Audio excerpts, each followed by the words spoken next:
Hello guys, welcome back to Sandhi zone. ಇವತ್ತು ನಮ್ಮ form ಹೌಸಿಗೆ ಬಂದಿದ್ದೀವಿ. ಅಲ್ಲಿ ನಮ್ಮ ಮಾದೇಶ್ವರ ಟೆಂಪಲ್ ಇತ್ತು, ಅದಕ್ಕೆ ಬಂದಿದ್ದೀವಿ. ರಾತ್ರಿಯಿಂದನೇ ಎಲ್ಲ ರೆಡಿ ಮಾಡ್ತಾ ಇದ್ದೀವಿ. ನಾಳೆ ಪೂಜೆ ಇದೆ, ಸೊ ಅದಕ್ಕೆ ಇವಾಗ ರೆಡಿ ಮಾಡ್ತೀವಿ.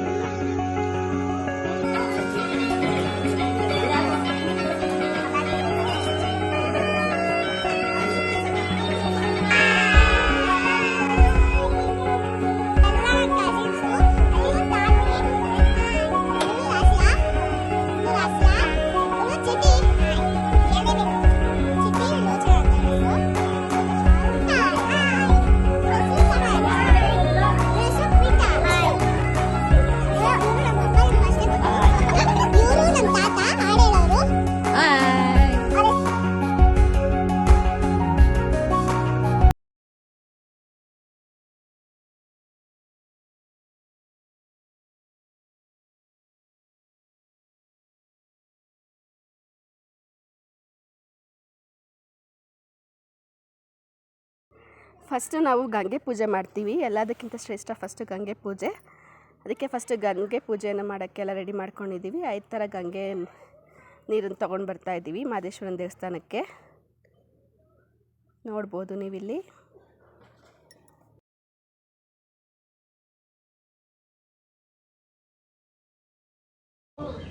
ನಮ್ಮ ಮಾದೇಶ್ವರನ ದೇವಸ್ಥಾನ ಎಲ್ಲ ರೆಡಿ ಮಾಡ್ತಾಯಿದ್ವಿ. ನೋಡಿ ಫ್ರೆಂಡ್ಸ್, ಯಾವ ಥರ ಇದೆ. ಹೂವು ಎಲ್ಲ ಡೆಕೋರೇಷನ್ ಎಲ್ಲ ತುಂಬ ಚೆನ್ನಾಗಿ ಮಾಡಿದ್ವಿ. ಮತ್ತು ಶಿವ ಪಾರ್ವತಿನೂ ಕೂಡ ಕುಣಿಸಿದ್ದೀವಿ. ಎಲ್ಲದಕ್ಕೂ ಮೊದಲು ನಾವು ಗಣ ಹೋಮ ಮಾಡ್ತೀವಿ. ಸೊ ಗಣ ಹೋಮಕ್ಕೆ ಎಲ್ಲ ರೆಡಿ ಮಾಡ್ಕೊಂಡಿದ್ದೀವಿ.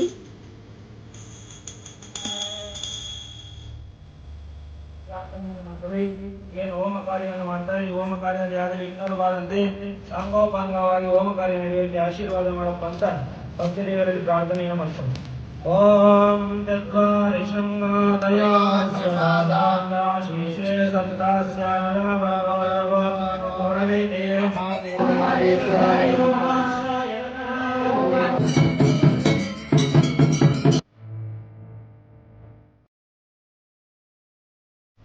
ಕಾರ್ತಿಕ ಮಾಸ ಇರೋದ್ರಿಂದ ಸಂಜೆ ನಾವು ನಮ್ಮ ಪ್ರಕೃತಿ ಮಾದೇಶ್ವರನಿಗೆ ದೀಪಾಲಂಕಾರ ಕೂಡ ಮಾಡಿದ್ವಿ.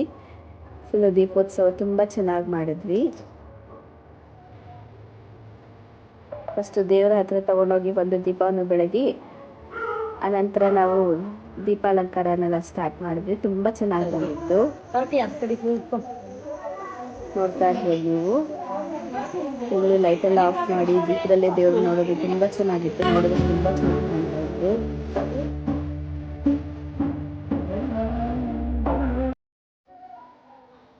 ಸುತ್ತಮುತ್ತಿನ ಜನ ಎಲ್ಲ ಕೂಡ ಬಂದು ಇಲ್ಲಿ ದೀಪ ಹಚ್ತಾರೆ. ತುಂಬ ಜೋರಾಗಿರುತ್ತೆ, ತುಂಬ ವಿಶೇಷವಾಗಿರುತ್ತೆ. ನಮ್ಮ ಪ್ರಕೃತಿ ಮಾದೇಶ್ವರ ಅಂತ ನಮ್ಮ ಮಾದೇಶ್ವರನ ದೇವಸ್ಥಾನಕ್ಕೆ ಏನಕ್ಕೆ ಹೆಸರಿಟ್ವಿ ಅಂತ ಕೂಡ ನಾನು ಇನ್ನೊಂದು ಬ್ಲಾಗಲ್ಲಿ ಹೇಳ್ತೀನಿ. ತುಂಬ ವಿಶೇಷವಾಗಿದೆ. ಪ್ರಕೃತಿಯಿಂದಲೇ ಈ ದೇವಸ್ಥಾನ ಆಗಿರೋ ಥರ ಇದೆ. ಅದನ್ನು ಕೂಡ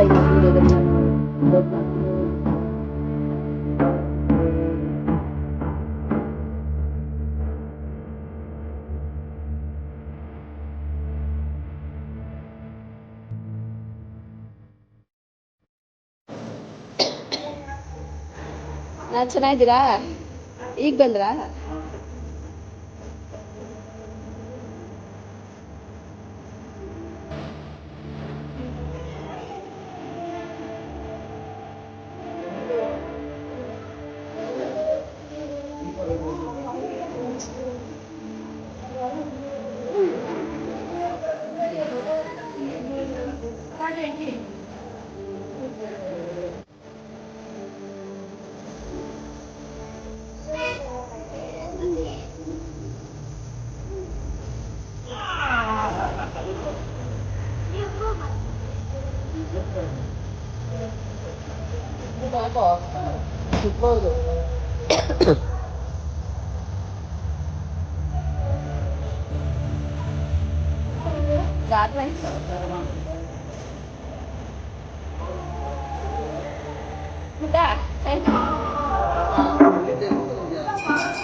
ಟೀಚರ್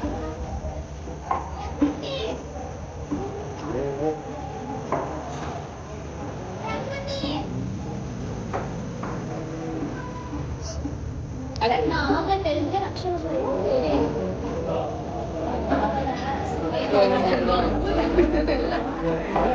ನೀನಿರೋದೇ ಹಂಗೆ ಏನು ಮಾಡ್ತಾ